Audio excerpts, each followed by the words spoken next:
Sejam todos muito bem-vindos. Hoje estamos retomando, Baruch Hashem, as nossas aulas. Diversas pessoas falaram comigo por e-mail. Eu, Baruch Hashem, recebi muitos e-mails com pessoas perguntando o porquê nós paramos as aulas e o porquê nós não colocamos aulas mais no YouTube e também no site. Então a resposta é: nós não paramos com as aulas, nós não deixamos de colocar aulas. Somente, Baruch Hashem, eu acabei sendo infectado pelo coronavírus, pelo Covid, e então eu fiquei algumas semanas aqui, 2 semanas, sem conseguir fazer shiurim. Foram 2 semanas bem difíceis que Baruch Hashem nos deu força para continuar, e mesmo que nós não estamos ainda 100%, eu ainda estou muito cansado e ainda é difícil para mim dar uma aula completa, mas a Torá sempre nos dá força, e a Torá é que dá vida para os nossos ossos, para as nossas células e principalmente para a nossa alma. Então nós vamos retomar agora as aulas Bezrat Hashem, tanto no YouTube, tanto no site. Vamos recolocar aulas e continuar gravando, mesmo que vai demorar um pouco mais. De qualquer maneira, fique conosco, estude Torá, porque esse é o nosso oxigênio. E nós vamos falar hoje sobre um Tehillim muito importante, um Tehillim número 20, o Tehillim Raf, um Tehillim que fala pra gente sobre a fé, que fala pra gente sobre a emuná, e também nos vai ensinar conceitos de como eu devo rezar, para que eu devo rezar, em níveis de fé em Hashem. Antes de começar, só quero agradecer a todos que fizeram e ainda estão fazendo Tehillim, estão fazendo salmos para a minha cura completa, assim também para a cura da minha família. Isso é muito importante. Eu peço que vocês incluam também todo o povo de Israel e todo o mundo que estão infectados com essa doença, que com certeza veio de Hashem e com certeza vem nos ensinar diversos assuntos, diversos conceitos para a preparação para uma nova etapa mundial no que diz respeito a espiritualidade que Hashem quer dar para o mundo. Isso não vem ao caso. De qualquer maneira, muito obrigado a todos que rezam Tehillim e continuem rezando. Bezrat Hashem, Hashem vai abrir nossos olhos e falar o que Ele quer falar para a gente de uma maneira mais clara, para não ficar tudo tão nebuloso e deixando a gente confuso. Porém, quanto mais nós nos aprofundarmos nos estudos da Torá, mais claro vai ficar qual é a intenção de Hashem nisso que está acontecendo no mundo. Nós estamos no Tehillim, livro dos Salmos, Salmo número 20. Vamos começar. David Amelech fala pra gente o seguinte: La menatzeach mizmor le David. La menatzeach é para o maestro, para o mestre de canto. Mizmor le David, um cântico para David ou de David. Existem aqui 2 explicações. Esse Tehillim, esse salmo, ele foi escrito. Existem 2 opiniões. Ou quando David estava fora de Jerusalém, ele estava fora de Jerusalém em alguma guerra e escutaram que David Amelech estava passando perigo nessa guerra. Então eles se organizaram para mandar mais exércitos para David, e no meio do caminho os exércitos escutaram que David já tinha sido salvo e eles conseguiram vencer sem a ajuda desse exército adicional. E foi escrito esse salmo para agradecer e para pedir ajuda para que David Amelech vença a guerra antes deles escutarem que David Amelech havia vencido. Ou seja, existem 3 partes no salmo. Primeiro, quando eles escutaram que David Amelech precisava de ajuda, eles rezaram. Depois eles escutaram que David Amelech tinha sido salvo, então eles agradeceram. E depois, quando eles venceram a guerra de uma maneira milagrosa, também existe aqui um agradecimento. Uma outra opinião é que esse salmo foi feito por David Amelech enquanto os seus exércitos estavam lutando fora de Jerusalém. E essas 2 passagens estão escritas em Shmuel, no livro de Shmuel, no Shmuel Bet, ou seja, Shmuel 2, para aqueles que traduzem o livro de Samuel 2, no capítulo 18 e no capítulo 21. No capítulo 18 nós vemos que quando eles foram para a guerra com Avshalom, o filho de David Amelech. O que aconteceu foi que David Amelech dividiu o seu exército em 3 frentes. E ele falou, eu também vou com vocês. E quando ele quis ir com eles, então, falou... os escravos de David falaram para ele o seguinte, abram comigo, estamos no livro de Shmuel 2, capítulo 18, versículo... Capítulo 18, versículo 3. Capítulo 18, versículo 3, fala pra gente a Torá o seguinte. Versículo 2. E disse o rei para o povo, eu vou com vocês. Eu também quero ir para a guerra com vocês. Versículo 3. E disse o povo, você não virá conosco. Porque se nós fugirmos, os inimigos não prestarão atenção. Se nós morrermos, os inimigos não prestarão atenção. Mas você é como 10.000. Você é importante para nós como 10.000. E é melhor que você fique aqui e nos ajude. E aí vem a pergunta, como é que David Amelech pode ajudar a guerra se ele está na cidade? Ou seja, o que ajuda num momento onde não existem computadores, não existem maneiras de se comunicar com aqueles que estão na guerra por Wi-Fi, por, como se diz isso em português? Por uma comunicação de longa distância. Então, o que pode ajudar alguém que fica na base, que fica na cidade? Então a resposta é muito simples, a resposta vem nos nossos sábios, no Talmud, o Tratado de Sanedrim, no Daf, na folha 98, falam pra gente os nossos sábios que David Amelech rezava para que eles vençam a guerra. Explicam nossos sábios que todo o mérito das guerras de David Amelech, que ele não participou, e que na verdade Yoav, que era o seu general de guerra, venceu, todas essas guerras eram por causa das rezas de David. E é por isso que está escrito que nesse momento eles falaram, não, David, você, meu rei, fica na cidade e nos ajude com a sua reza, nos ajude com os seus salmos, nos ajude com o seu estudo de Torá.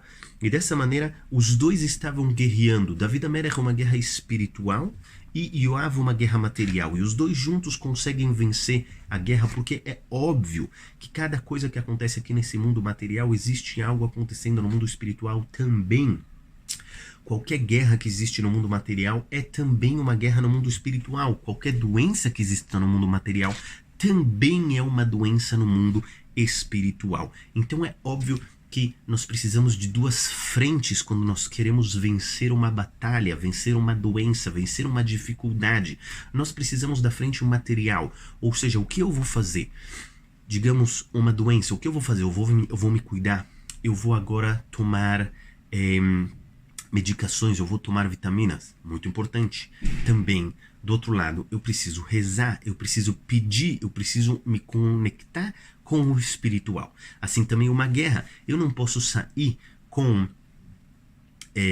um estilingue para vencer uma pessoa que tem uma espada, a não ser que você é o rei David e você tem uma fé que está acima das pessoas normais. Mas a maioria das pessoas, e o próprio David Amelech fez isso diversas vezes, ele preparava sua estratégia de guerra e também rezava, porque essas são as 2 frentes que nós sempre precisamos fazer, sempre precisamos nos ocupar nessas 2 frentes para poder vencer qualquer desafio da nossa vida. Então, essa é a primeira opinião. A outra opinião, que foi a que eu falei em primeiro lugar, é que David Amelech foi guerrear longe e os Leviim acabaram fazendo esse cântico. Isso está escrito em Shmuel 2, no capítulo 21, versículo 16. Versículo 15 e 16. Está escrito o seguinte: e foi ainda uma guerra com os Pilistim, com os palestinos. Não são os palestinos de hoje em dia, que nem eu já falei para vocês. Os palestinos de hoje em dia são simplesmente pessoas que se assentaram na terra da Palestina e falaram, nós somos os palestinos. Mas eles não são os palestinos verdadeiros como escrito no livro de Bereshit, na Parashá de Noach e também em outros lugares da Torá, eles são descendentes dos egípcios, ok? Então esses são os verdadeiros palestinos, são os Pilistim que estão escritos na Torá.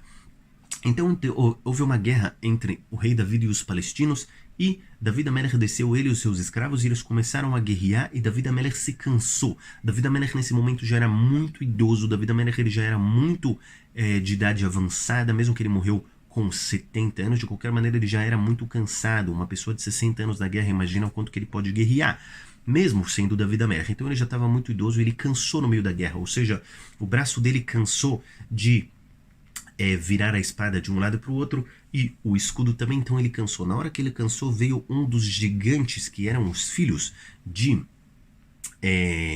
Anaamá, que era na verdade a mãe de Goliat, sim, a mãe de Golias, e um dos irmãos de Golias, ele foi atacar agora David Amelech. Ele falou, olha, o rei ficou cansado, ele viu ele no meio da guerra, ele foi atacar. E na verdade o que aconteceu? Então fala pra gente o versículo 16, Veishbi Benoiv, e Ishbi Benov era o nome desse gigante, eu não sei como traduzir esse nome, e é melhor mesmo não traduzir, que nem eu já falei para vocês, que eram os filhos da Arafá, que eram os filhos dessa gigante.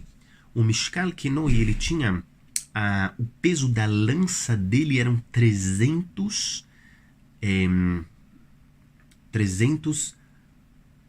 de cobre, ou seja, como se fossem 300 moedas de cobre era o peso da lança dele. Imagina, nós estamos falando de 100 quilos, 150 quilos, 150 quilos era o peso somente do ferro da lança dele, para a gente ter uma noção de que pessoa estava se tratando aqui, que nem nós vemos na continuação. Ele tinha um irmão que ele tinha 12 dedos, ele tinha 6 dedos em cada mão.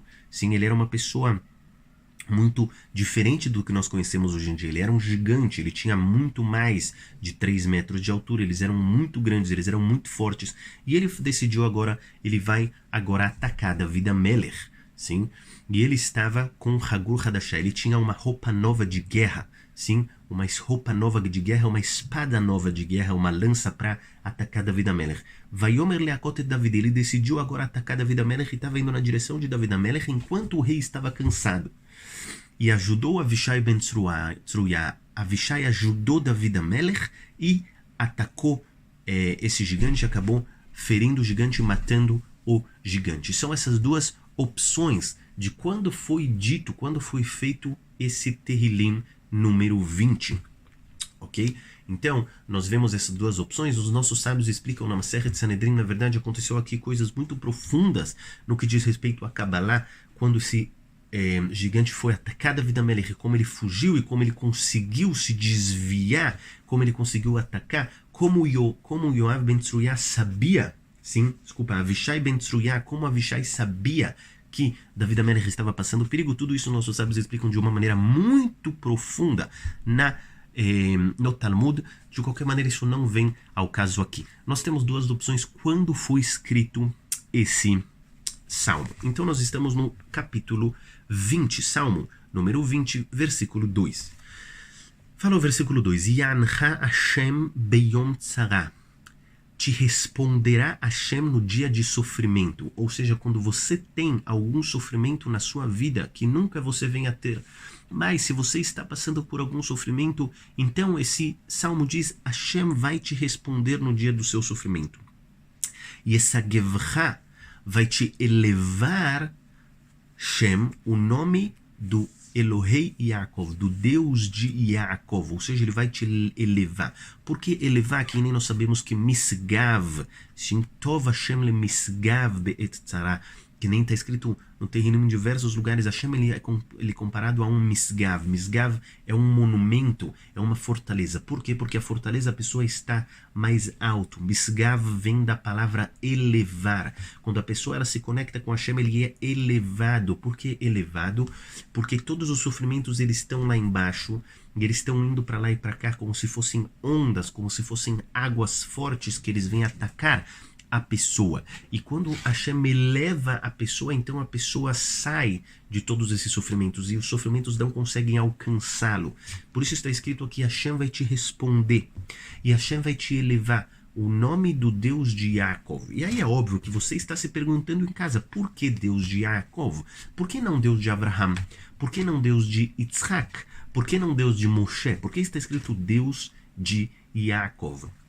Então a resposta é, porque nós sabemos que Yaakov Avinu foi aquele patriarca que teve mais sofrimentos na vida dele.